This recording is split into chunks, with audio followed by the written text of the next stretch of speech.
All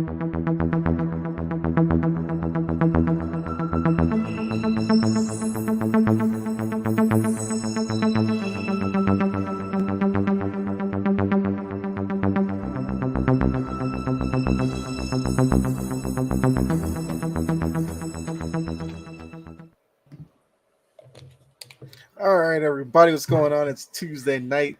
A little bit later than normal, but technical difficulties we had to get sorted out, but we're all good now. We have the OG crew, Dylan and Jordan, myself. Jake couldn't be on this week. He's, getting on a plane, doing his own thing. But he'll be missed this week, but he'll be back next week. But before we get into everything, Dylan, Jordan, how you both doing? Doing good. Definitely we crowned an NBA champion. Other than that, kind of just been going. It's outside of baseball, there's not really any more sports going on except, the occasional UFC on Saturdays. So just relaxing and working, waiting for this football grind to start, waiting for college football. That's the first thing that will start. Yep. Yeah, Jordan, what's up with you? Doing good, man. Just like Dylan said, NBA is over. Well, it's not really over, but the finals is over. The draft is Thursday, so it's kind of like a cycle. So we all know Wemby's gonna go number one. So I'm excited to see how the rest of the draft board falls. Speaking of baseball, man, I hate to start problems early in the show, but like, what happened to your Blue Jays, man? They got destroyed by freaking Miami Marlins. The Marlins are good this year. They got that player. He had like 8 hits that game, man. He was going off, man. Yeah, Suarez is hitting over 400. What's his name, Suarez? He's legit. Yeah, I mean, I was watching the highlights. It was like 7-0. But I hate to start issues on the show early in the show, but No, you don't. I mean, Don't lie. Don't lie. Y'all got swept by my Red Sox, and you come in here throwing shots at the Blue Jays. I hate those jerseys that y'all have, man. Those yellow jerseys. It's the City Connect.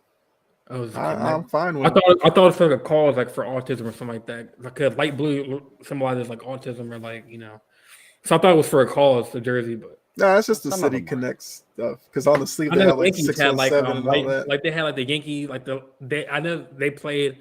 They had the navy blue hat, like the light blue Yankee symbol. So maybe it's Autism Month. I don't know. Maybe it could be like Autism Month or. I know the City ones. They wear those kind of periodically because. I don't know. I know why the colors. I forgot. It doesn't fit the Boston the marathon. The marathon. The Boston Marathon colors. That makes sense. That okay. makes sense. I knew a lot of them were always for like a cause or something like that. So now that makes more sense. Yeah, because when you said that, I was like, yeah, the yellow and blue is kind of. And I was like, yeah, that's the Boston. It doesn't seem like the red and blue, So like, but yeah, I know it's for the marathon now. So. No, other than that, man, I'm good, man. Oh, it's Tuesday. I know we're gonna have a show Sunday and the weekend, so happy Father's Day to all the fathers out there. You don't have to be a father. You can be a father figure in someone's life. An uncle. So I just want to say, happy Father's Day. Especially to Doug and other guys in the chat and everyone that's watching. Let's have a good show. All right, yeah. I say I'm a father. I'm a father to my dog. I mean, that's my dog. That's my kid, man. If you want to claim it. Did your dog give you a gift though? A gift? Yeah. Probably gave you one you might not have wanted, but yeah. I'm confused, man. Father's Day, bro. Did you not get your father a gift for Father's Day? Oh no! I did. Yeah. Gosh. Come on, don't say you claiming your dog make you a father. Your dog gave you something. Like my dog gave you something. My dog gave me some kisses, man. Some kisses on the cheek. There you go. We got big time in here. Key, Jory, Melvin. What's going on? What's up, so, just to set you up for tonight, we're going to talk about NFL running back situation. Talk about Sports Illustrated, who's been doing some predictions. I picked out one that I thought would be really good for us to talk about in terms of rookie running backs. So kind of a running back thing for the NFL. NBA, we got to talk about Ja Morant, of course. because he's gotten his, I guess, suspension length, and it'll be our first opportunity to talk about that. We'll talk about teams in the West now that Denver's sitting on top. Plus, we'll talk about free agency coming up for the NBA. Then, of course, we got to end it with our games because that's kind of the staple of the big three right now. So, all of you in the chat, make sure to keep the energy up. Once we get to the games and all that, you guys can throw out guesses yourself. But obviously, for all the stories we talk about, you can definitely throw out your opinions as well. So we see Cool. What's going on? Cool. So let's go ahead and get into this first one. So we got Jonathan Taylor. He's a guy who's going into the final year of his rookie deal. He's talked about looking at the running back landscape. He's a little bit worried about the running back value around the league. Obviously, it'd worry him because, we're seeing Dalvin Cook as a free agent, hasn't signed anywhere yet. Ezekiel Elliott still a free agent. Saquon Barkley was offered franchise tag. He's not happy with that. He's kind of holding out or whatever. So looking around at the running backs that's been devalued, I would say for years now. What are your thoughts on Jonathan Taylor kind of being worried about it? Do you think the Colts are going to show him the money, or is he going to run into the same issues that these other running backs are running into? I just think that, we all know that when it comes to the quarterback and the different positions, each position has a shelf life, right? So linemen, unless you have a serious ACL injury, or because obviously it takes it if you're 300+ pound lineman, you get an ACL, it's hard to say Herbert gets a ACL tear, right? He's more skinnier than a lineman, so he'll recover more quicker than a 300-pound lineman. So, but if that lineman is healthy, then that shelf life of a lineman is pretty solid. We saw that dude Mangold on the Jets. He Marshall Yanda, those guys. And we all know that the running back position is very, it's short because the most important positions, on the offense is quarterback, running back, and receiver. Most importantly, the quarterback. But the running back, when the quarterback, there's no one open, then they run the ball. And it's more than likely if you're, so I get the risk of, not rushing the time of running back because, you feel like Barkley, he's injury prone, right? He's been he had a groin injury.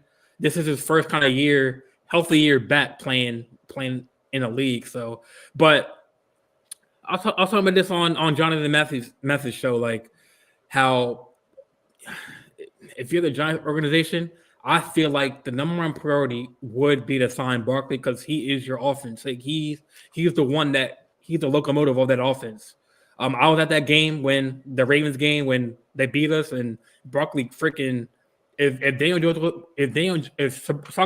Saquon Barkley wasn't in that game, we would have won because Barkley went off, man. He is that team, and the priority, I guess I get it. And they're we got Jalen Hurts, Lamar Jackson, Herbert, these dual threat quarterbacks now that kind of take a little bit of the shine from the running back. We see lesser fullbacks now. You see a rare breed of of my guys like Patrick Ricard, who could play a lineman and a fullback, or a Juziak, or from the 49ers. So we're slowly seeing a disappearance of the fullback position, and I think we're going to see a progressively slow outcome of our turn of events for running backs. But I think that Giants, they're kind of in a stalemate with Barkley because obviously he knows his worth. The Giants know his worth, but he it's like Lamar Jackson. He wants generational wealth, man. Barkley is he's a rare breed. He's a person who is an elusive back who it's like a Derrick Henry who can push linemen, can manhandle linemen. and it's all about him staying healthy. But if he's healthy, he's a piston, man. He's elusive. So I get both sides of the spectrum, organization and player. Organization wise, do you want to pay someone who only has really one healthy year right now, but risk signing him and risk him being healthy? And from a player side, I mean, I want money for my family. I want to be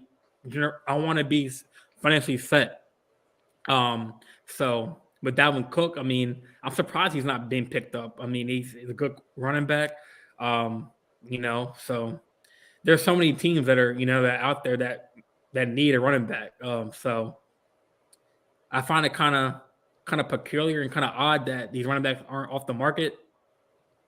I mean, D Hop is still not on the team yet. He's a receiver though, but he's not on a team yet.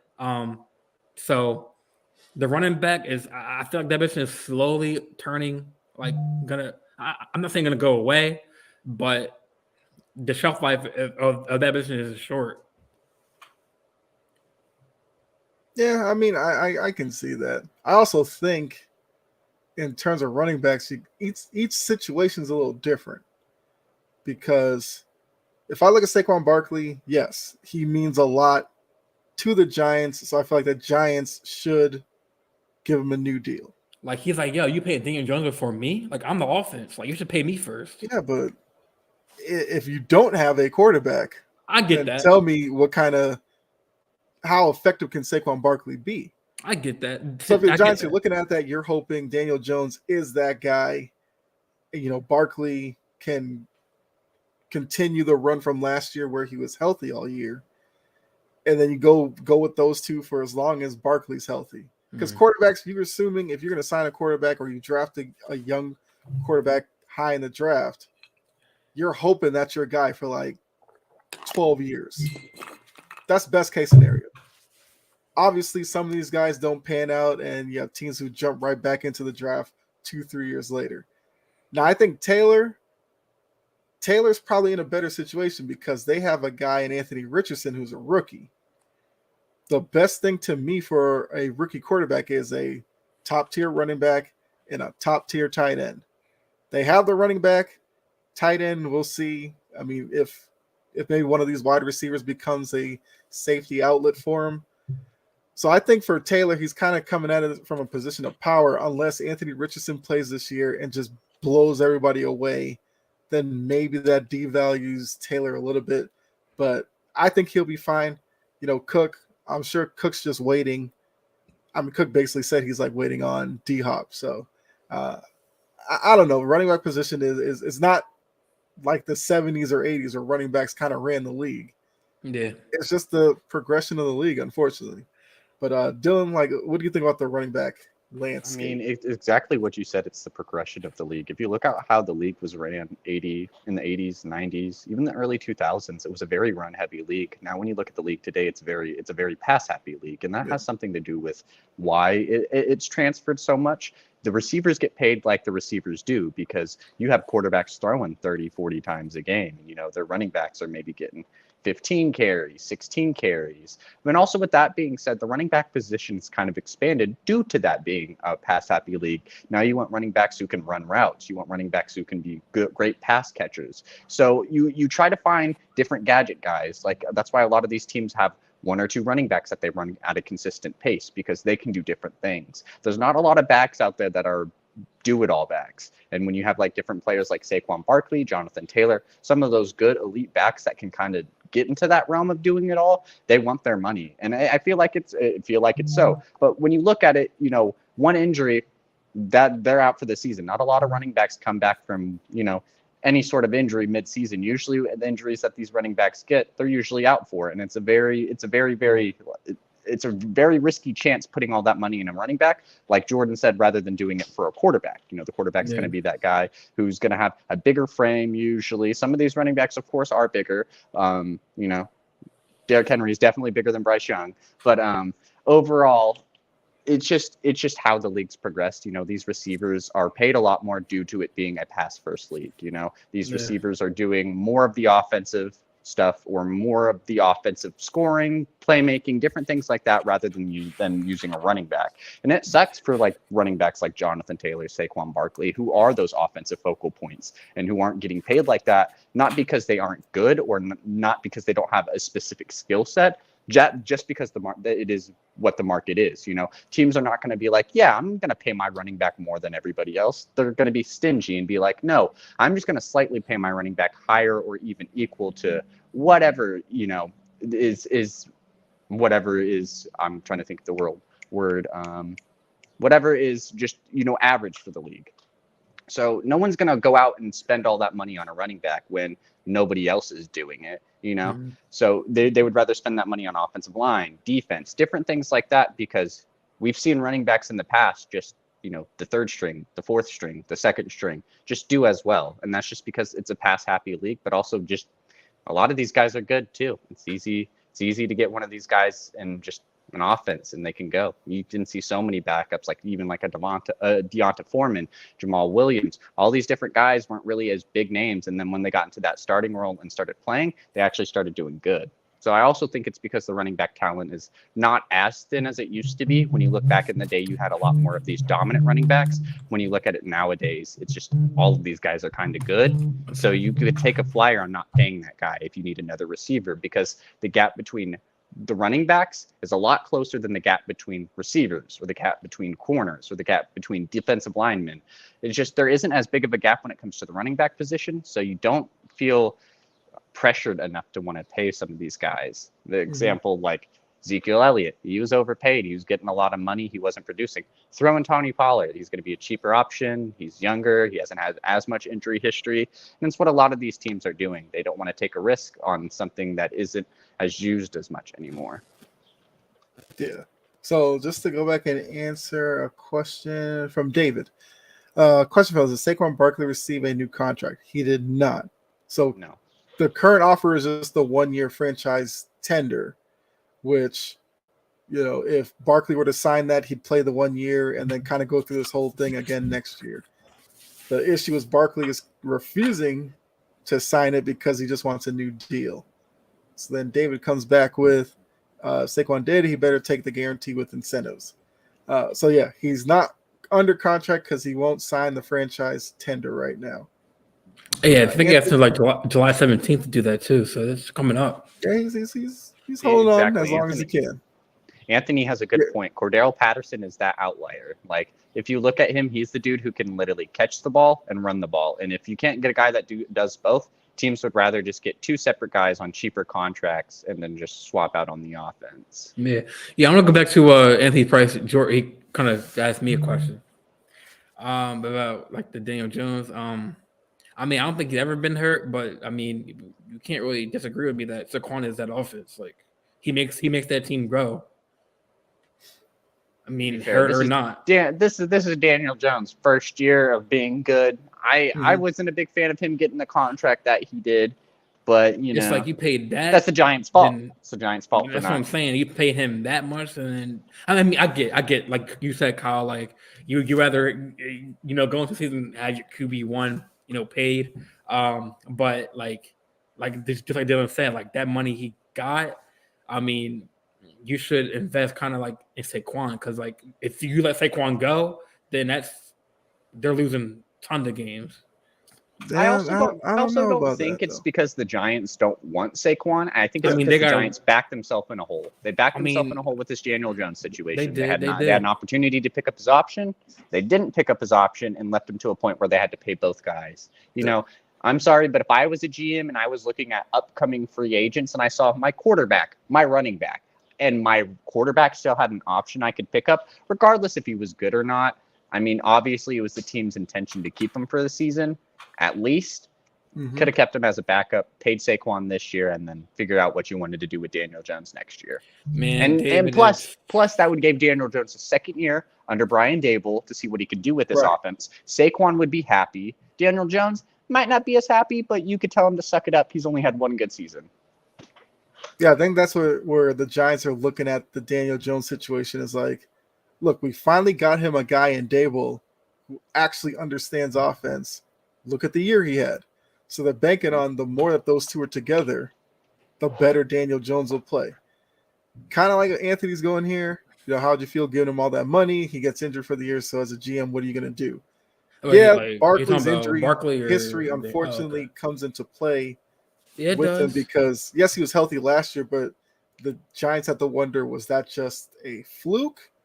Or is he kind of figured it out with his body and now he'll just be healthy going forward? I think somebody else in the chat before talked about Adrian Peterson. Adrian Peterson had that injury and then he came back from it and seemed like he got stronger.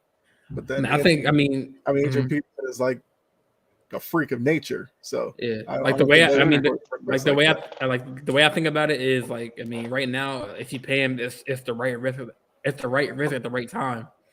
If you let him go, then they're gonna go down, man. Because Barkley, I don't know who their backup running back is. I mean, maybe they can pick someone up in free agency. I mean, obviously you want to get him back in the building, but if you want to be on the team, obviously he wants to be on the team, but if he really wanted to sign, he would have signed a contract by now. I don't know why. I mean, I know it's a waiting game. He wants to see what they're gonna do. If the Giants are gonna bite. That's why I said on John's show last night, Jonathan Mathis show, that I think Giants might look at Dalvin Cook, man, as a security blanket. So. Well, I mean, if you're the Giants as well, you can look at other teams' past history. Yes, like the Ravens back in the day, they won. Defense, Jamal Lewis. Even Dobbins is kind of holding out. He hasn't been to mini camp. He wants a new contract. I mean, Dobbins. I don't get why Dobbins is holding. Yeah, Dobbins hasn't finished the season since I can remember. Dobbins needs to be healthy. I don't know why dudes ask. That's the same thing as Barkley. He hasn't his first healthy season. Barkley and Dobbins. Look up J.K. Dobbins' stats and compare him to Saquon Barkley. They're not even close. If you want to compare that, this is his first healthy season, Barkley just like Dobbins. Reason to hold out because he's that whole offense. Is J.K. Dobbins your whole offense? I mean, he's our running back one. Okay, yeah, but you have Saquon 4 other running backs that Baltimore would be fine lining up back there. I mean, you run all of your running backs anyways. Gus Edwards is like a third down back. I mean, he's not really a hold down. Dobbins is like Gus Edwards is used for goal line runs, and because he's an elusive back. I mean, he's good though, but I mean, if you want to just separate the two running backs, Barkley is that offense, but look at the injury history. They both had his injury history, so it's they're in the same boat. I'm picking Barkley over Dobbins. Just saying. I mean, hey, Dobbins might be that elusive running back, man. When he's healthy, man. Saquon Barkley is more elusive. I mean, he's a lot bigger. Saquon is elusive and strong. I'll take that. Yeah, but I mean, it's just I don't. There's been several teams who have won a Super Bowl, and if you would have asked who the running back is, most people would be like, I don't know, but the quarterback they'll know. And I could think that's kind of where we sit with a lot of these running backs, because so I'm a Patriots fan. Most of the Patriots Super Bowls, you'd be like, they had Tom Brady. If I asked you to name running backs, it may take you a Super Bowl MVP James White. Right. Well, James White, they won with Corey Dillon. Blunt, they won with Sony Michel. LeGarrette Blunt, right? Yeah, LeGarrette Blunt, who's a guy who kind of bounced around a little bit. Yeah. So if you look at the position of quarterback and running back, if you miss on a running back, it's easier to find a replacement because there's so many of them out there. If you butcher the quarterback position, you usually find yourselves for 5 years trying to find the next person. Yeah, that's true. Yeah. So the value. I look at it also like this: bringing up Dalvin Cook. Just I look let's say Dalvin Cook wants to go to Miami, and it's if we look at Miami's situation, it's well they have running backs who are on cheaper contracts, who fit that offense really well. Plus, they also drafted a rookie. So the Dolphins are maybe looking at Dalvin Cook being we have to pay him more than what we're paying probably any of our running backs. He has injury history, like every running back does. Why wouldn't we just keep with these rookies? And that's what a lot of teams were probably thinking. I imagine a lot of teams probably thought Dalvin Cook was going to get released before the draft. I mean, these GMs probably know way more stuff than we do. A lot of these teams aren't going after it because they can just get younger and cheaper. Mm-hmm. Yeah, absolutely. So, look, we'll see what happens with Taylor next season, or maybe they try to work out something this year. Saquon, I mean, look, it's a bold move from him taking a stance against the franchise tender. You would think, based off of how we view the Giants offense, that they'll eventually probably cave and give Saquon what he wants. I hope we just don't have another Le'Veon Bell situation where he holds out, Right, doesn't yeah. really do anything, and then Yeah. just And has then a the time crappy he comes season back on and whatever everybody's new like, team he comes. I guess that's not the same guy. Yeah. All right. Well, let's move to the next story we got here. All right. So SI did an article with a bunch of predictions for the upcoming season. The prediction that kind of stuck out to me was they said between Jahmyr Gibbs and Bijan Robinson, neither one of those guys will lead the rookies in rushing. So simple question for you guys. Who do you think will lead the running back class in rushing? I have a few of them Bijan up here. Robinson. You got Charbonnet with the Seahawks, Tyjae Spears with the Titans. You got A-Chain with the Dolphins and Kendra Miller for the Saints. Yeah, so I don't know just any of use these. those guys because those are like the first four that were drafted after Robinson and Gibbs. Yeah, I don't know much about any of these running backs, to be honest. I mean, you could look at kind of the team situation necessarily because look, Spears will be like a change of pace from Derrick Henry if he's still there. Charbonnet will be sharing time with Kenneth Walker in Seattle. A-Chain is going to have Kamara with the Saints. Miller will have Kamara with the Saints. A-Chain will be in a loaded Dolphins running back field, especially if they get Dalvin. Who's the guy with the Titans? He's going to be behind Derrick Henry. Yeah, that's Tyjae Spears. He led the nation in rushing at Tulane. Was it the year before last year? Yeah, I don't. Since like Derrick Henry is going to get that load on, so it might have to. I think it's going to. I think I agree with Anthony. I think it's going to be Gibbs. Okay, so Anthony would go against the SI prediction and thinks Gibbs will lead rookie running backs in touchdowns. Yeah, like I think that the guy I would Miami, Sports Illustrated as well too. Like you said, especially since Dalvin Cook is kind of linked to Miami, he might go there. So I think that whatever room that looks like whenever that trade or not trade that signing might happen, or if it does, I mean that room's gonna be deep. So I don't think he might get a lot of playing time. Or where did Gibbs go? He went to Detroit. Yeah, they trade away Swift. Yep. So I mean, I don't know who they're running. Yeah, but maybe if Gibbs has done a good job in training camp, maybe he can get some shine. Okay. Well, David put on here, Ramondre Stevenson is a running back for the Patriots. He's with the wrong team because the Patriots don't know how to use him at the running back position. I disagree with that, but I get it. I mean, they basically told Damian Harris to kick rocks because they want to build around Ramondre Stevenson. That's true. Anthony said Kamara might get suspended for 6 to 8 games. I was looking at Kendra Miller out of these four because I didn't think about that. I think he's going to be a guy who can play off of Kamara a lot. They got Carr as the new quarterback. I think the Saints will look to probably establish the run a little bit more this year. I mean, yeah, they have Michael Thomas at the wide receiver position. Yeah, he can't stay healthy, though. Exactly. And I think in that division as well, if they can establish the run, it makes Carr's job easier. You can also use Miller out of the backfield along with Kamara. Yeah. So I think those two could be a dangerous double-headed monster in the backfield. I mean, Charbonnet, I like him a lot coming out of UCLA. It's just you got Walker ahead of him in Seattle, and I like Walker a lot too. Me too. I mean, Spears might be an interesting pick because I could see them using him maybe like a third down type back. But Derrick Henry, if he's healthy, he's out there first, second, third down. And Spears might just be a maybe gadget running back this year. Once again, that's if Derrick Henry's still there. But yeah, I'd go Miller out of these four. But I do agree. I think Robinson or Gibbs probably has the best season at the running back position. Probably more likely Gibbs. What about Bijan Robinson? Well, but I know Cordell Patterson's there. But that's going to be tough because Cordell Patterson does so much offensively. he might be like a like a Gus Edwards, like a third down back, maybe. What I don't know. That's gonna be kind of interesting to see how they do that. Like that. That's also They're tough running taking Bijan. Would they take him eighth the eighth, Yeah. so to he's be a probably third gonna. down back? That's kind of rough. Well, I'm saying just like They it's not, just they're not just a- doing that.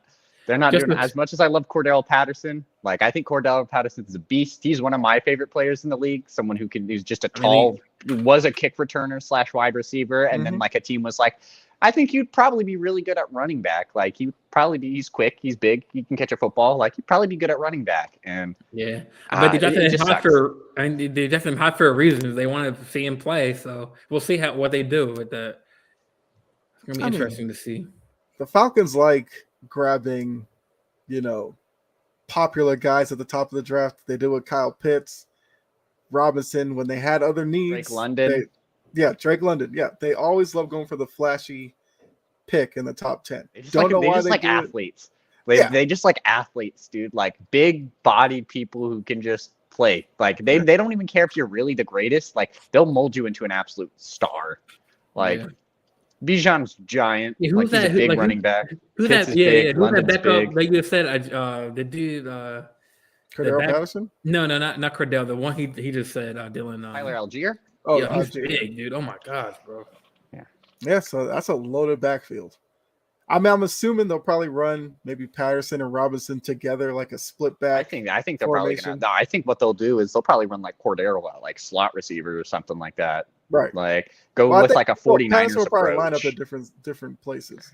Yeah, they'll probably go with like a 49ers approach, not in a sense use like how the 49ers use Deebo Samuel or how they did a couple of years ago, but kind of in that sense where like, hey, we're going to throw him out at like wide receiver and just have Bijan on the field and deal with it. Or sometimes we're going to line them both up in the backfield and then we might run a read option. Or we might just hand the ball to Cordero Patterson and make you think we're running with Bijan. So they definitely have a lot of good things to do. It sucks for Cordero Patterson with being in a backfield with Bijan Robinson and Tyler Algier because they're both young and they're both pretty good. I mean, Algier, I'm pretty sure hit 1,000 yards last season, so that's really impressive with Cordero Patterson being there. So I imagine he'll get his touches as well. If I had to pick a running back, if I had to pick one out of the list, I would go probably Tyjae Spears. I'm a big fan of Hassan Haskins. I'm not sure how the Tennessee Titans are going to use him. He's the other backup running back there. He was a rookie this year. He wasn't super impressive in the times that he did play when Derrick Henry was out. Like Kyle said, led the NCAA in rushing. Really good. He's a quick, fast running back. Very elusive. I think he'd be really good there.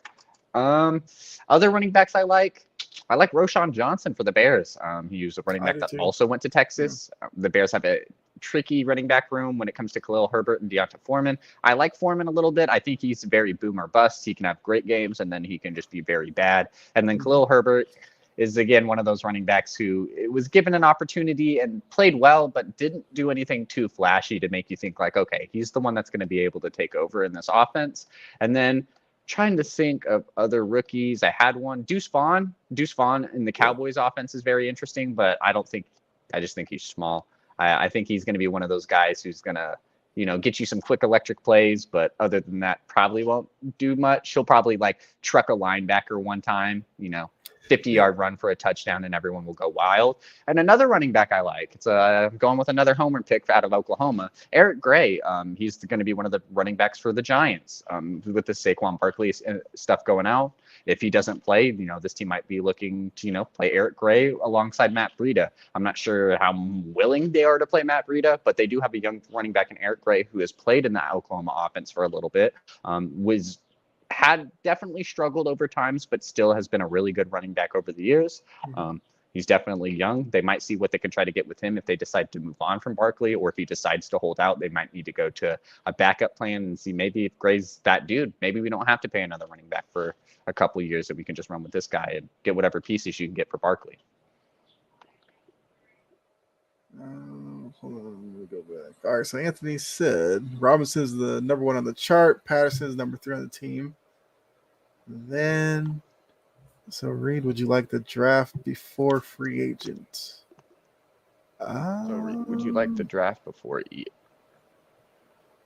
I would like to draft running backs before a free agent. Yeah. I mean, I at least look at the landscape. You know, you're always able to see what the running back landscape will be in free agency compared to the draft. I mean, I'm trying to think of who was the big free agent running backs before anybody got released this season, and Jamal Williams was like the biggest free agent running back. And then when you look at the NFL draft, like, I'm sorry, I want Bijan Robinson probably over Jamal Williams. No offense to Jamal Williams, but like when it comes to building a franchise, Dylan, don't start the other Dylan.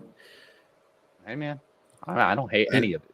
Eagles no, fans, you. they rep their team. You know how that goes. But yeah, it's gonna be interesting to see. Ravens, baby. He said, "Fly, Eagles, fly." It's gonna be interesting to see what these running backs, as we talk about the free agent ones who are looking for new deals, if they get them. I think it's a really interesting rookie running back class, and we'll see as over the course of the season, like which one of them probably stands out. Outside of Gibbs and Robinson, because we kind of assume that those guys will put up numbers, but I want to see, if Kendre Miller maybe takes over Alvin Kamara and then they move on from him or something, or Charbonnet gets an opportunity in Seattle and shows why I really liked him out of UCLA. So we'll have plenty more to talk about this once the season gets started, but I figured we could talk about some rookie running backs this week. Go Charbonnet, go Hawks. Ravens eat dead people. They do. Yes. They do. I mean, Joshua Bailey. Cheese over he's saying Eagles. Packers over Eagles. I mean, that's a bold statement right now. Jair Alexander said Jordan Love's best quarterback in the league, so we'll leave that there. Exactly. All right, let's cross over into the NBA. I swear I've used this image like every show I've been on. But I've seen this picture, man. Of course you are, because they got rid of your team. So the Nuggets won it all. Okay. Right now they're sitting on top of the West. We're gonna look at the West only for this week. What's a team in the West that you think could be primed to give the Nuggets trouble next year? I know it's kind of early for that because the Lakers. It's like haven't gotten the free agency. But, I mean, hey, you want to throw them out there? We could talk about it. I mean, they are. I think I was watching like Get Up. They were on like the list of people are like it was like the Suns, Lakers. It's like earlier projection. No, not Stephen A's list. No. Oh. It was like I think it was like Matt Kellerman's show. They were doing like the list. So I think it was like in the West. I think it was like Lakers. It was Phoenix. I think Thunder on that list because of Chet coming back. And some other team, I think so. Okay. I mean, we can start with that list then. Hold on. So Josh says Sacramento. I think Sacramento will be intriguing next year. We'll have to see if they could put together another really good year because it seems like they have a good core, good coach, and Mike Brown. But we just don't know with Sacramento right now. To be fair, I think that's the case with every team that isn't the Nuggets. I know. Like, for example, you look at the Kings, Sacramento. They have some question marks. You don't know if they're going to be able to run it back with this second year. Mike Brown's going to have to, coach this team in a sense where people know this team is good now. Mm-hmm. People are going to be playing this team like they're a lot better of a team. Golden State's going to have their issues. Phoenix, granted they traded for Bradley Beal. How well will that work when you have literally no bench? I mean, look at Portland. They might make a trade. They might do something. Will they still be good? New Orleans is in a tricky situation. Minnesota's kind of in a tricky situation. They're deciding to keep their core of Karl Anthony Towns, Gobert, and Edwards, which I have some questions about that. OKC is definitely more power to them with that decision. OKC is definitely one of those teams that are primed to make a big run.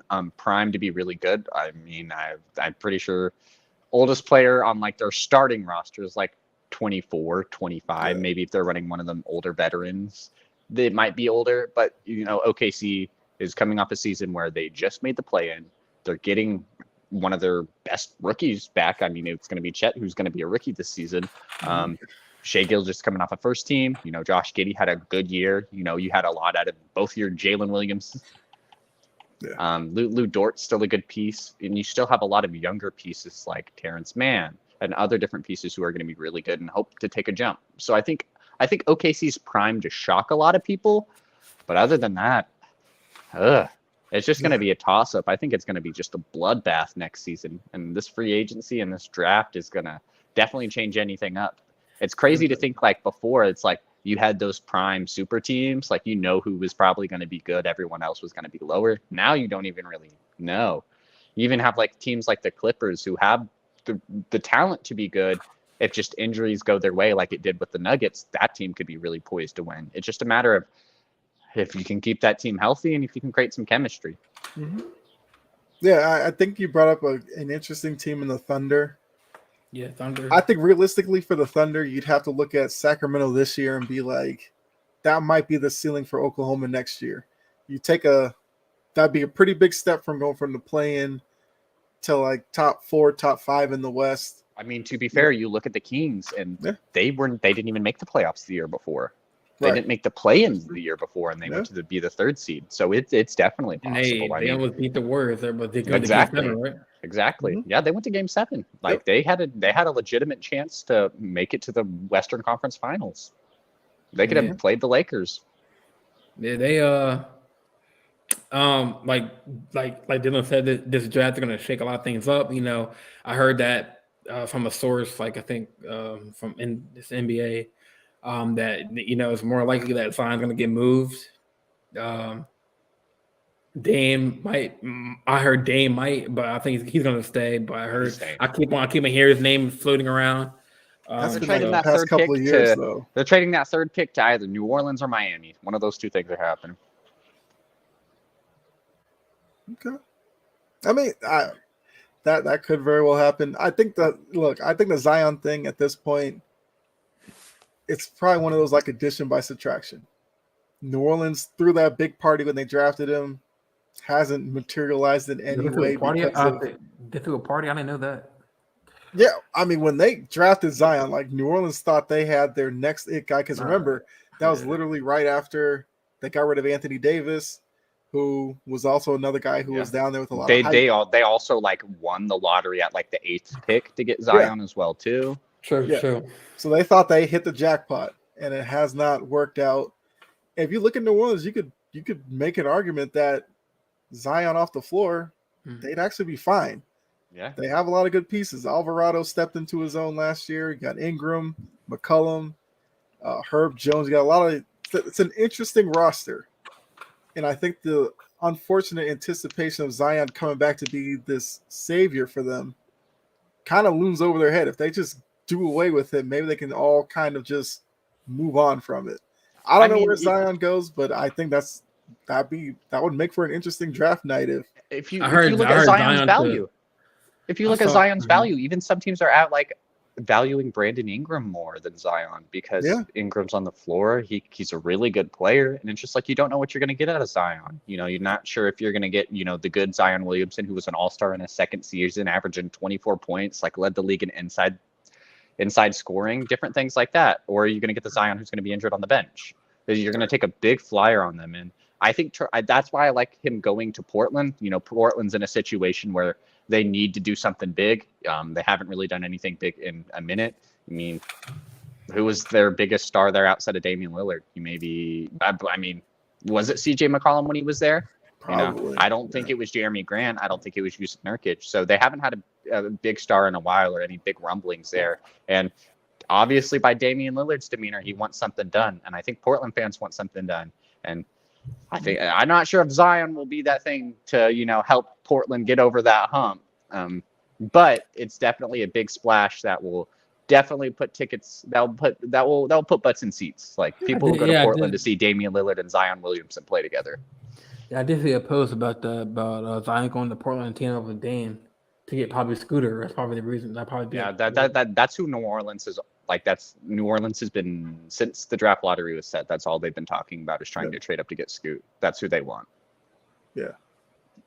I mean, I think we all can agree that going into next year, pretty good chance that the Nuggets will be the favorite to come out of the West again.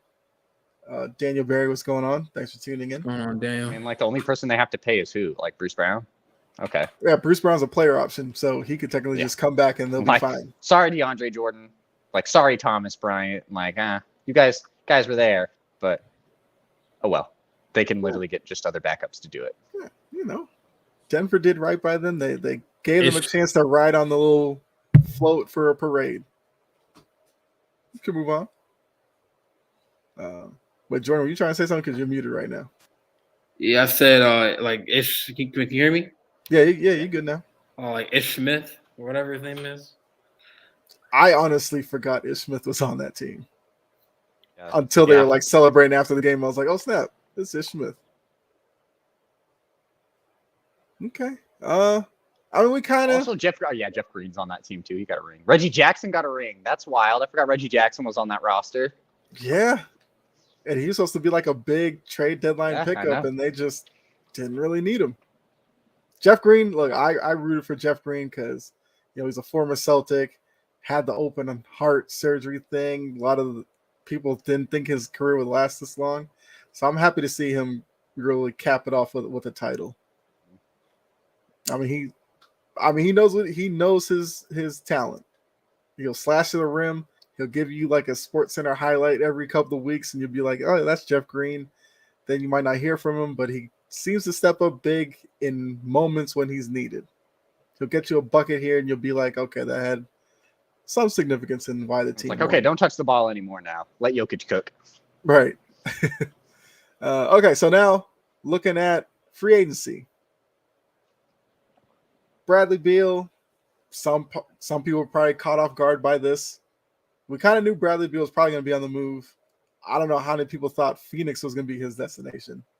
Yeah. But, for those in the chat, you don't know, Bradley Beal finalizing the deal, whatever, send him to Phoenix. Well, to be fair, I'm pretty sure Bradley Beal's agent is like the son of like the Phoenix like GM. Yeah, yes, yeah. I saw that yesterday. And I was like, okay, that makes way too much sense then. But there is some kind of drama around the deal as well, because now Chris Paul's talking about how Isaiah Thomas is having too much influence in the Suns' business or whatever. So I guess Isaiah Thomas and Chris Paul got beef. I don't know. I don't care. But yeah, apparently Chris Paul didn't know, because he was on the Good Morning America show. I saw that. He didn't even know, or until he was on the plane, I guess, that he was traded. So they did him dirty. But I mean, almost cut him. I know he was getting released. I know it's a business, but I guess the way they handled it, Yeah, it's always crappy. Like, I don't get why none of these guys can't literally call any of their players, and unless they tried to call them and they didn't pick up, and you need to get the trade in now is the only thing that I can see why. But just call the dude. That's a big thing. Someone's gonna have to up and move. That's their whole career. Call him. Let them know. Don't just trade them out of the blue. Call them first. Be like, hey, man, we're trading you. You don't have to get his approval. Obviously, you didn't in the first place, but you could still call him. That's true. Well, I find it weird that, Woj came out talking about the Suns are going to release him. Then they didn't release him. So I kind of assumed at that point they let him know that we're not going to release you because we even said work a trade. But then for Chris Paul to be like he didn't even know, it's just like Adrian broke the news, and then I saw a podcast because Vogel was talking about it, and he was like, "Oh no, I call Chris CP3 I like CP3, we're gonna keep him and build around him," and then boom, he's traded. That gave Chris Paul 6 more days in Phoenix. Enough time to pack up. Yeah, so. I mean, it's an interesting move. Kendrick Perkins came out and said they're the best team in the league. I was like, Perk, you might want to pump the brakes on that right now, because if you're going to tell me that your whole team is Beal, KD, Booker, Ayton, and Cam Payne, trust me, there's teams out there in the league that can beat that squad. No offense to that trio, they averaged. I think when it came out, they averaged 80 points together this season. All those 3 dudes combined. What is the rest of their bench average? Including DeAndre Ayton and Cam Payne, 12, 13. So you guys are going to get 92 points tonight? Congrats, Suns. Yeah, it's going to be a lot of pressure on those 3 to carry this. What's up with KD and super teams? But we're starting to see a trend where this all season where teams are trying to just what's the first question, how are teams gonna build and kind of compete with the Nuggets? So we're kind of slow. I'm not saying that team can maybe they can compete with the Nuggets if they all stay healthy. Because Brill had some injury history, and Booker, I think he missed some time too, and KD missed some time. My question would be, they but I'm struggle. saying, Bruce Brown's going to drop 50 on him off the bench. But I'm saying we're slowly seeing teams like make moves to like build their team to like obviously because the Nuggets are sitting on the hill by themselves, so we're gonna see trades like this, man. Like, I don't know. I don't know if other teams are gonna follow the Phoenix playbook though. Not like that. I'm saying teams are gonna start building up their rosters. And like, but teams, the way teams are winning now is you got 2 top tier guys, and then just let me be right for a second, man. Nope. We haven't. When's the last time we saw a team built the way Phoenix is trying to build themselves win it all? When's the last like 3-star super team to win a championship? The Warriors? Right, and even that was the KD, Steph, and that's not even the recent Warriors. That's the KD Warriors we're talking about. Right, because this era has been top 2 guys, and you have depth like crazy. That's how Denver's done it. You got Murray and Jokic. Yeah, everybody knows them, but Gordon had a hand in them winning it all. MPJ, KCP, bunch of guys. Christian Braun came out of nowhere in the finals and had a good little run there. So that's the way teams are doing it now. Phoenix is like, we see what y'all do. We're going to go the exact opposite way. We're going to be top heavy with a bunch of minimum guys on the bench, and we're just going to hope. That's true. We're just going to hope like KD, Booker, and Beal average like 30 a game, and we get one guy off the bench who's hot on a random night. Or Ayton becomes that dude was Landry Shamet, but they traded him for Beal. Yeah, that dude was Landry Shamet, but they traded him for Beal. Right. So they didn't have the depth to beat Denver last year. Now the little depth they had left, they said, we're giving you to Washington, and we'll take Beal on. They, draft picks, they gave up all of them for KD. Now they're giving up all their second round picks for Beal. Like, if Phoenix doesn't get this done in a year or two, it's going to be another failed experiment with KD. So to Anthony's comment about KD's always getting super teams, the past couple have failed as well. The Brooklyn one may go down as the most miserable experiment that we've seen in trying to build a super team. I mean, I'm not sure about that. Look at the Nets earlier trying to trade for like Kevin Garnett, Paul Pierce, and everything like that. That set them back. Yeah, that's a good point. That's a good point. But it's always the Nets. The Nets are the crappiest franchise in history when it comes to trades. Right. So now looking at the rest of free agency, we really quickly throw out a name here. What's the next big name you think that gets moved? I mean, I'm gonna throw in Williamson. I think it has to do with something with that 3rd overall pick in Portland. Either it's Pascal Siakam. I've heard rumblings about Portland trying to get Bam Adebayo. We're getting close to the draft. It's Thursday? Yep. I think something with that 3rd pick. I know people like draft night trades, but when it comes to picks those high, teams don't like really trading those picks on the day. On the day, they like trading them earlier so they can do a little more time scouting, talking to their prospects. Because if you get 3, you just have to decide between Brandon Miller and Scoot Henderson, and you just have to hope the Hornets take whatever dude you want, or the other dude that you don't want.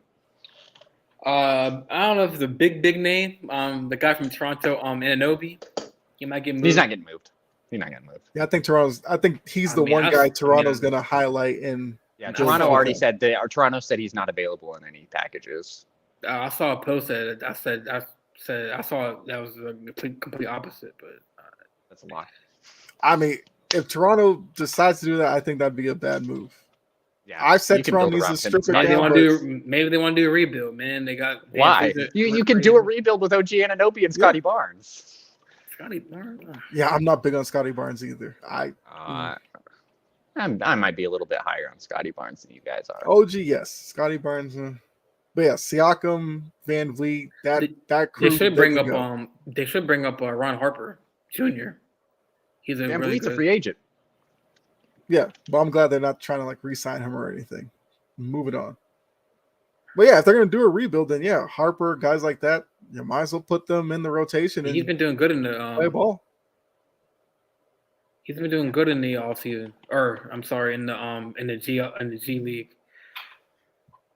I mean, Yeah. if you look at Toronto's situation, you could trade Siakam, get a bunch of stuff out of that. If you trade him to, not Toronto, but to Miami, Portland, one of those other teams, then, off Fred VanVleet's contract, that gives you enough cap. You're going to be off Jakob Poeltl's contract, not unless you want to re-sign him. Mhm. And then other than that, I mean, you got some good pieces in Scotty Barnes, OG Anunoby, great Gary Trent Jr. just picked up his option. Yeah, I saw that. Yeah. And then whatever you get back from Siakam, plus whatever picks you have now, you could start a little bit of a rebuild. Plus, you'll have cap. I mean, I think your highest paid player at that point will be OG Anunoby. Maybe I'm not sure. He's making 36. He's making 18 a year. I'm pretty sure that's what Gary Trent's option was as well. So you have two guys making 18 million a year. Like you can do something with that. Mm-hmm. And the Toronto market's not going to be hounding you to be a contender right away. They'll be patient. They'll sign some maybe mid-level guys, like some younger people. Yeah, maybe. Hey Jordan, maybe that's a squad that gets into the bidding war for Austin Reeves. Who knows? I mean, I think that Lakers' priority is to keep Austin Reeves and to keep Roy Hachimura. But who knows, man? I think Hachimura is going to be easier to sign. Lakers said they're going to match any offer that they're for Austin Reeves. So I heard San Antonio wants to throw a bag at him. That's hey. Lakers would be stupid to let Austin Reeves go, and what are you going to get in return? They'd be stupid to overpay for him too. Nothing. You'll get nothing in return because he's a free agent. Yeah, you just have to replace him with some other free agent. So or draft a guy. He's sticking with us, man. I think he's gonna stay with us. I mean, I guess you would.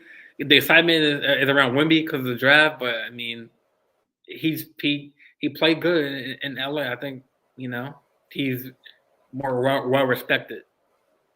So if a team offers him $160 million, you re-signing him? You matching that offer? Oh, no one's gonna give him that much, but yeah. I'm just saying, just random. $40 million a year. Ooh, that'd be crazy. I'd be happy for Reeves. Boomer sooner. All right, so let's make it more realistic. How about $85 million? I mean, shit. Yeah. I don't know, bro. I mean, I don't know, man. I have to get back to you on next Tuesday, man. Okay. Because it's gonna be an interesting dilemma for the Lakers. But is Austin Reeves and Wemby gonna be enough to make a splash? Maybe in the West. You mean Austin Reeves, Wembanyama, Devin Vassell, Keldon Johnson, average player. Johnson's pretty good. I like Keldon Johnson. I like Keldon Johnson too, but he hasn't really made who's that dude with the freaking blonde hair that Sohan or whatever. Sohan. Yeah. Keldon Johnson's way better than Sohan, so yeah. Hey, the Spurs will come at you with 5-6 guys averaging 15, 16 points a game. Also, how many people have a Greg Popovich coaching? That's very true. Isn't Tim Duncan a part of that staff too? Exactly. Plus, you'll probably have a really good pick as well, around 7, 8. I'm not sure what the Spurs pick is, but should be fairly decent too. I think I got 1 in 8. I think. Yeah. Did they? I thought Orlando was the only team with 2 picks in the top. Oh, it could be. I could be wrong. I thought the Spurs had a later or earlier one. Maybe they do. I just know Orlando has 6 and 11, and I was just I wonder what the Lakers are going to do because they have a pick at 17. It's a lot. Okay, I mean, could they get Wemby's teammate? Yeah, I've been seeing him mock to the Hawks. Oh man, nah. Hey, that's is the Trae Young a movable piece? Is Trae Young nope. a movable piece this offseason or next season? Nope. Nope. Maybe next season, not this season. Yeah, I don't know who would take that on this year. Yeah, you'll see John Collins move first.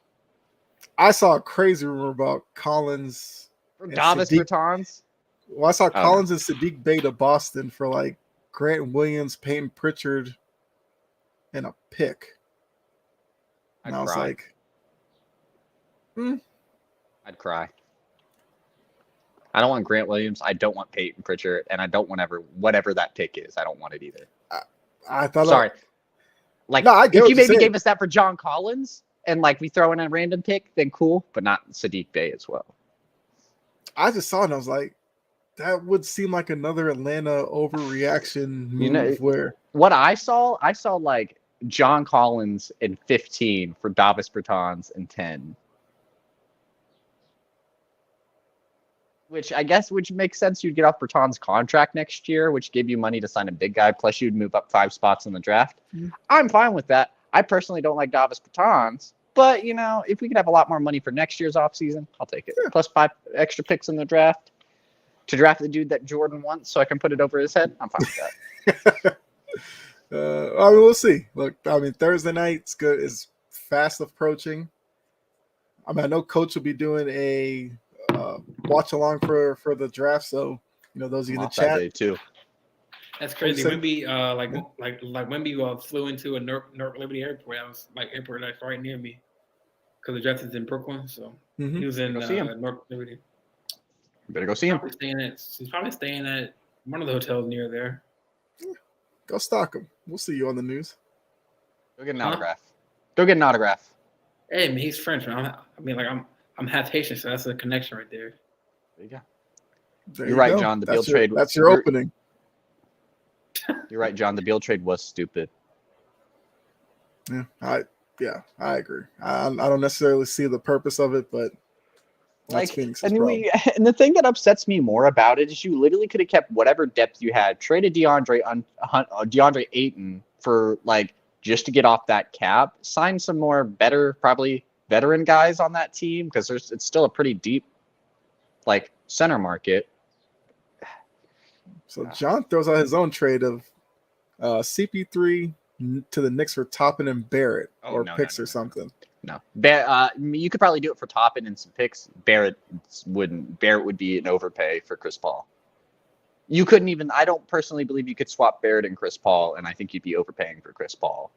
I think Barrett's younger. He still has more upside. No offense to Chris Paul, but Chris Paul's been more injury prone.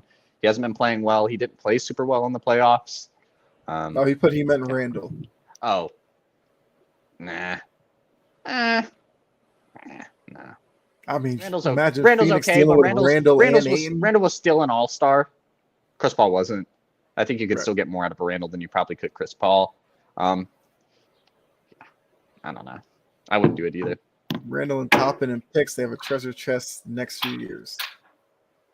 Trust me, if the Knicks had found a way to get I think you CP3, do that they would have trade. rolled out I the think red you do carpet that for trade him. if you could get CP3 and Corey Kispert or Denny Avila or something along those lines. But I think you're just overpaying for Chris Paul right there. It's not the Chris Paul of it's not the Hornets Chris Paul. It's not the Clippers Chris Paul.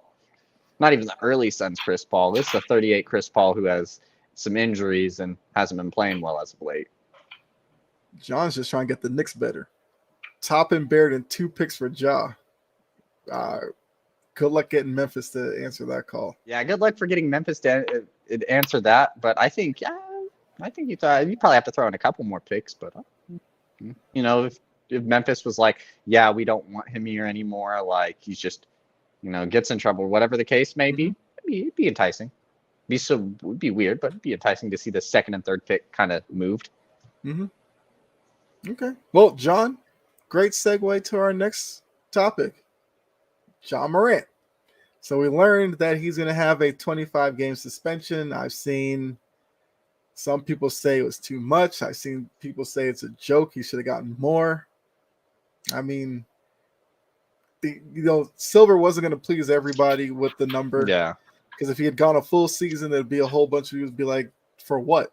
That's an overreaction. NFL Players Association, the NBA Players Association would have went wild. They're already gone wild over just this 25. Yeah, I mean that's the Players Association. I feel like that's what they're supposed to do.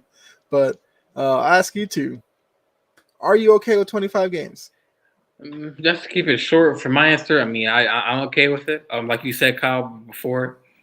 I mean, I think to give him a whole season would be setting the bar, but like you said, though, I think it's reasonable that 25 games is. I mean, I said 25, 30 games, but then I said that for the season it'll be the bar for every player. If you do this, that's what you get. But like you said, Kyle, He's definitely not going to be considered for first team All NBA. He's going to miss out on a lot of incentives, so it's fair. Wait, what do you miss out? Yeah, Technically, if you because you have to play 65 games. No, you're right. I was just doing math wrong in my head. I was like, would he be at 67? But that's 92, so 50. Yeah, Wow. So I think that's what the message wow. is sent. Yeah, he can't be All NBA or anything like that. He can't even even if he dropped averaged 100 points a season, he ain't winning MVP. Yeah. Yeah. So I think that is reasonable. I mean, that's a kind of a crazy punishment because obviously when you have it's not crazy, but he's gonna miss that all that money he's gonna be making plus that on top of that. He can he still be eligible to get an All-Star ballot or whatever? I don't know, Matt. Well, when you think about when the All-Star game is, Ja would only play 16, 15 games if he played all of those games. So I don't even think he wouldn't. Not even. I don't even think he'd get any sort of consideration just because of the amount of games that he played. The coaches wouldn't put him on as a reserve. His best bet would be fans still love him. This big campaign for him, and he gets voted in. I'd find it hard to believe that happens. So yeah, I don't think he's an All-Star next year. I think Ja just did it to himself, and then his team's saying that the media is against him. Yeah. Even if they are, so what? Not everybody in the media is gonna like you anyway. And yeah, you've done some things to make media people not like you. Just own up to it, man. That's the only thing he can do right now. Own up to it, use the 25 games, rebuild some of the image, do some stuff in the community. I don't care. Just stay off of Instagram. I know, go out and host your own camp or something that for youth. Getting people's good eyes again. Do stuff. Yeah. I mean, to keep it short, I said he probably should get around 30, 35 games. I don't really care, talking about him not being on being able to be on any All NBA teams, awards, not even being an All-Star. I think 25 is something I'm completely fine with. That gets him out of the point where he's not going to get some of these bonuses. He's not going to get some of these incentives. He's not going to get some of the money you get for getting on these teams and awards or anything like that. So I mean, I think it's something I'm fine with. I had those rumors coming out about him, having a video of him playing with a toy gun to show that's what it was. I don't care. Still a bad image. Take your 25 games. I saw that and I was just like, okay. So it's a lighter, and it's okay. It's doesn't change the fact that you're still pointing it to your head like you had a gun. What? Yeah, I agree with Christopher. Yeah. Yep. You have an exact good point. And that's a good point. His redemption. If he goes out after that 25-game suspension, the Grizzlies somehow get a second or a third seed and make a deep run into the playoffs or even to a championship. And if Ja wins Memphis a championship, everyone's going to forget about everything. That's not maybe for everything. But their roster's looking kind of. It's definitely going to be swept under the rug pretty well. Ja's going to become that face of the league again, especially if he can kind of go back to his humble state, kind of, not be the ugly Grizzlies that we've had lately, and more of that grit and grind Grizzlies that was fun, energetic, and just a highlight team. I just think that in my opinion, my hot take on this is I think they're gonna sink because Jaws. I like Bane. Clark's coming back from ACL. They really don't have any veteran players other than Adams still. My hot take: Desmond Bane's an all-star. That's not far-fetched. I think he's an all-star. He's gonna have to step up a lot. Dylan Brooks off the team, so this team's gonna look a lot different. I know Trey Jones. He might be probably the number one point guard on the team. He will. So I don't know about the Trey roster. Or Ty. I think it's Tyus. Or Ty Jones. Yeah, Ty. Yeah. Trey's on the Spurs. They all look alike, man. They all look alike. Both went to the same college. Duke, man. The best team. They did win without Morant last year. They did, but I just don't. I mean, I know it's early. They haven't started yet.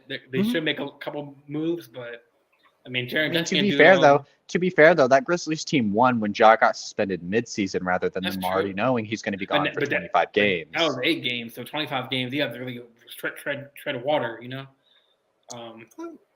The good thing is, like I said, it's good that it's not mid-season when teams are already in their forms. It's going to be early season where like some of these teams take a little bit to get good. You know, they might take 10, 15 games to get good, and you know, by game 15, you know, that's when you guys start getting the swing of it. Okay, you only got 10 games up on the Grizzlies, maybe. Yeah, let's say he comes back from suspension. The Grizzlies are like 12 and 13. I feel like you throw a party at that point. Yeah, you'd be like, okay, we got our point guard back who made an All NBA team and averaged like 27 points a game for us, and we're at 500. Okay, yeah, you can live with that. Okay, yeah. All right. Those are all the topics I have. So we can get into our guess the team now. I did not do a grid this week. I did 2 guess the teams. Next week I might do 2 grids. We'll kind of see what I want to, if I want to mix it up on you. So the first one is going to be an NBA squad. Okay. Here you are. So your point guard, Colorado. Villanova's your 2 guard. Your small forward, North Carolina. Power forward, Florida. The big man from Georgia.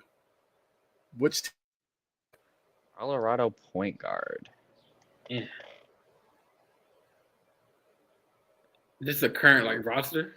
This is the roster at the end of this past season, yes. So I'd say probably each get a guess, and then I'll tell you which conference they're in, and you get another guess. Team in the playoffs? Oh no, bro, just think. I can't give that away right now. After you guys make a guess, I'll give you a hint, and then you'll. Yeah. So the center from Georgia. Yep. Is in the middle, right? That throws me off because there's Colorado.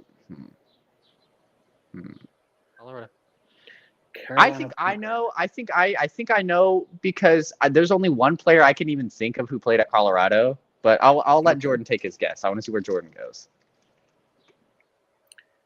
Colorado point guard, Villanova. Georgia center. That's throwing me off in a Florida player.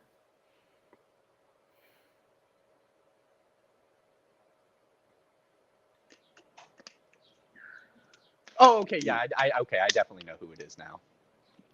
So those in the chat paying attention who are tuning in, got the Brooklyn have Nets. our guess the team right now. Yeah, there you go. It's the Nets. It's the Brooklyn Nets. Yes, the Brooklyn Nets.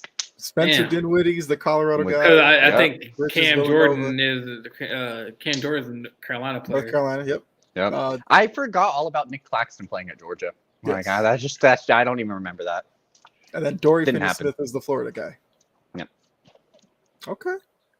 All right. So that was now easy. It's like I had to think about that. I got another one for you. This one's gonna be an NFL one. Oh shoot. Guess the team. Oh, I gotta zoom in. Harvard.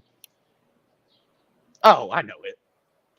Oh, maybe. Yeah, I figured a couple of these positions might give it away, but so I'm assuming D's on the line like the Oklahoma. I definitely Oklahoma left tackle, 1,000% know it. Notre Dame left guard, UCLA center. That is University of Texas San Antonio right guard, West Virginia right tackle. Your wide receivers are Arizona State and South Carolina. The tight end is Iowa, which I thought might have given this one away. Fullback Harvard, running back Stanford. Actually, the fullback Harvard gave it away. Yeah, there's not a lot of those guys in the league. It's the 49ers. It's the 49ers. Yeah. Oh yeah, because Juziak, right? Just check went to Harvard. Yep. Yeah, I saw the Oklahoma tackle, and I instantly thought it's either Lane Johnson or Trent Williams, and I saw the Stanford running back, and I was like, well, I know nobody on the Eagles went to Stanford, so Okay. Run CMC. Yeah, the NFL is kind of tough because there's like a couple of positions you'll look at and be like, that's why I didn't put the quarterback because I was like, if I put Iowa State, you'd be like, I mean, Brock Purdy. Like, Probably would have given it I away. think how you should do that is like you should like not fill them all in. Like, put like, for example, put like the left tackle, just put like LT and then, fill it in with like a little bit of positions, like maybe keep the fullback, keep a wide receiver or put a wide receiver 2. Yeah, I could probably do that. Yeah. Because I kind of thought that when I did this one, I was like, I'll just, X out the quarterback right now. But once I finished it, I was like, Iowa I tight end's honestly going to be a thought you dead put the giveaway. question mark there because you weren't sure who was going to play quarterback. I think you're probably like Trey Lance. Yeah. No, I just Brock put it there Purdy? because I was like, you put Iowa State there, was to be like, I only know Brock Purdy. But yeah, that'll probably work. I could do like question mark on, like for this one, I would have, George Kittle would have been a question mark because that would have been a giveaway. McCaffrey probably would have been a question mark as well. But the Harvard fullback, you kept like, I think even if you kept the receivers there, it would have been rough because like not a lot of people know Devo went to South Carolina. Right. In Arizona State, not a lot of people probably can name Arizona, State wide receivers. But okay, I'll have another one Harry for next week. Right. He's a free agent though, so no Patriots reunion there. I can guarantee that. There you go, Jordan. Yeah, you need a wide receiver. Get N'Keal Harry.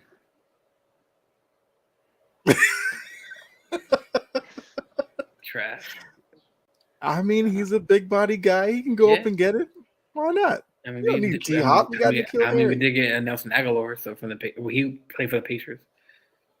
There you go. They already got a connection. I could see Aguilar getting cut before the season starts. I don't think he will. I don't know why Aguilar keeps making it on rosters. I don't know why he keeps making it on 53-man rosters, but he does. So there's something about him. Maybe he's a minicamp guy. I think he might use him as like a return guy. Yeah. Didn't he drop a lot of like punts and stuff in Philadelphia too? And then that's why like people were like, get him away from here. Yeah. Harbaugh will rip his hair out the first kick Aguilar drops. Harbaugh's a special teams guy. Who's your returners last year? Who's your returner last year? Like Duvernay and Justice Hill. Oh. Okay. But Duvernay, he's nice. He's a nice return guy. Yeah, so you might as well have him keep doing it. You don't want Aguilar back there. Trust me. Keep Duvernay to do it. Or we might keep him as a receiver. Who knows? Who knows, man? Now that I think about it, Zay Flowers probably gives you Aguilar's production, and he's probably better already, to be honest. I don't know. I don't know why we even signed him, Aguilar. It was probably a backup plan. Depth. Yeah. We'll see how they trade him. I don't even know how many receivers you guys had on your roster before the draft and free agency, but it probably wasn't a lot. That wasn't, Rashad Bateman, who's coming off of an injury, Odell Beckham Jr., who's coming off an injury. You just needed people who could play. And we had Robinson, but he's a free agent, I think, or he signed somewhere, I think. He signed with the Rams. Yeah. Best case, you would hope it's Bateman, Duvernay, OBJ, Zay Flowers, and you don't really see Aguilar. That's your best case.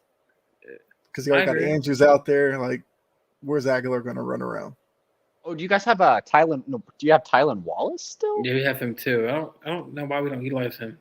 And we got Prochet. Oh yeah. Yeah, so you got a bunch of guys that you don't necessarily need Aguilar. I'm Sammy Watkins again. Yeah, that's insurance. Like, that's all Aguilar is. All right. Well, yeah, you guys figured out the guess the teams, so that's all I got. Appreciate all of you in the chat. Yeah, for sure. Another good night from the chat. Love the energy. John trying to play GM with the Knicks. I was here for it. But yeah, before we get out of here, you guys have anything? Trade for Zach LaVine. That's what you should do, Knicks. Trade for Zach LaVine. That's what you should do, Knicks. I'm surprised John didn't get onto that one. LaVine's probably a guy you can have. I don't know if you could get him to take Randall back, but that's neither here nor there. Yeah, DeMar DeRozan and Julius Randle would make some horrible spacing. They probably wouldn't do that. Randall, DeRozan with the 3. Randall with the rebound with the 3. Randall pick swap with the Hawks. Collins to the New York, Randall to the Hawks.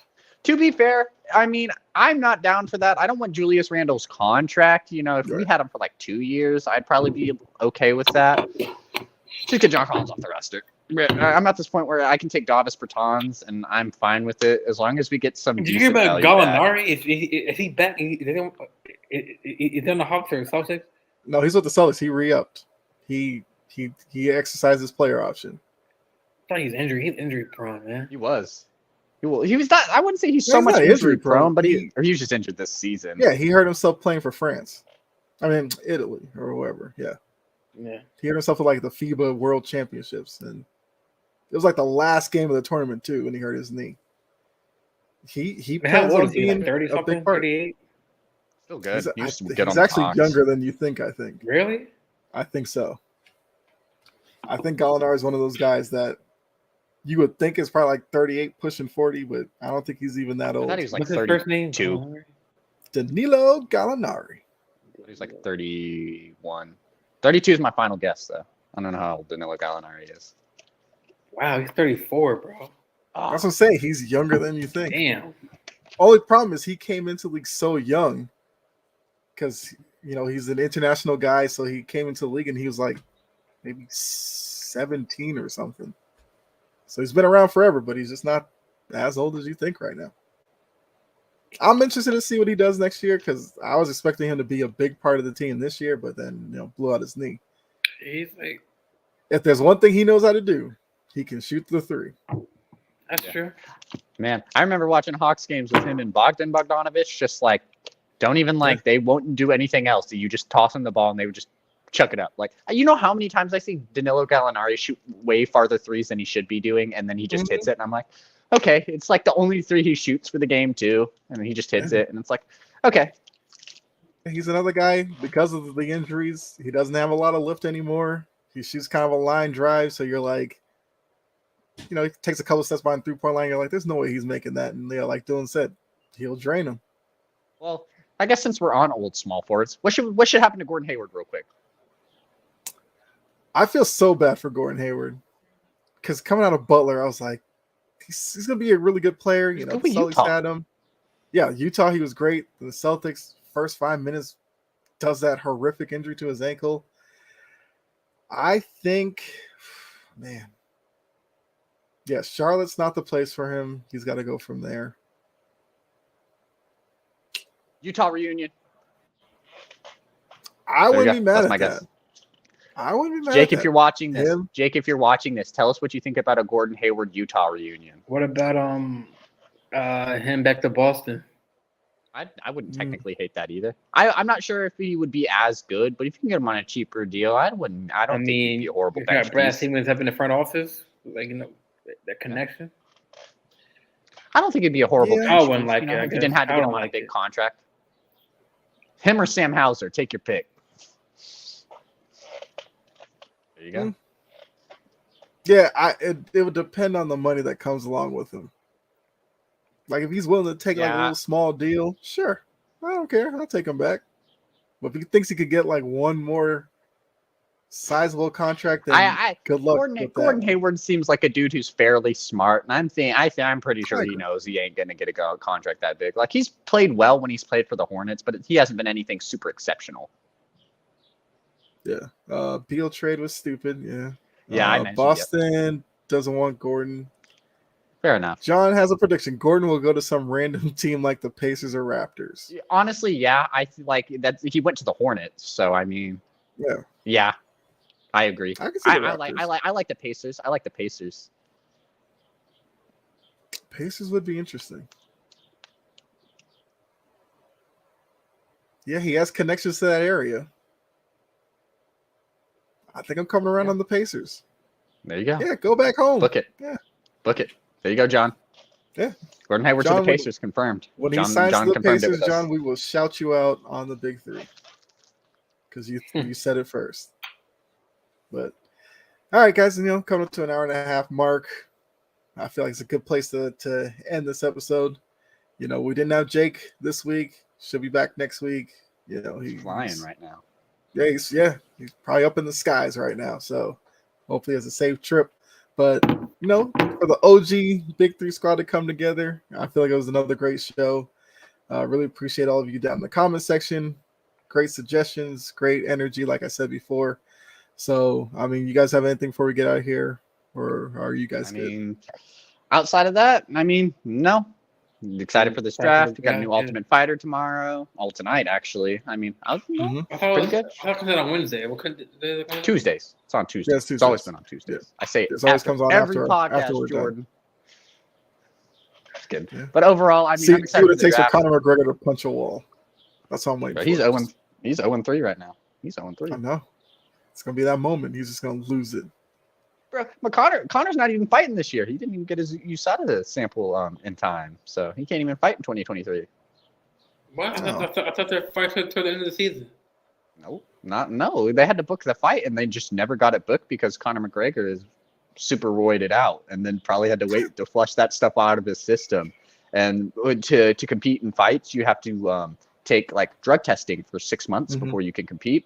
And he was supposed to submit his first sample a couple of days ago, so he could be available to fight by the end of the year pay-per-view, like in December. And he never did it.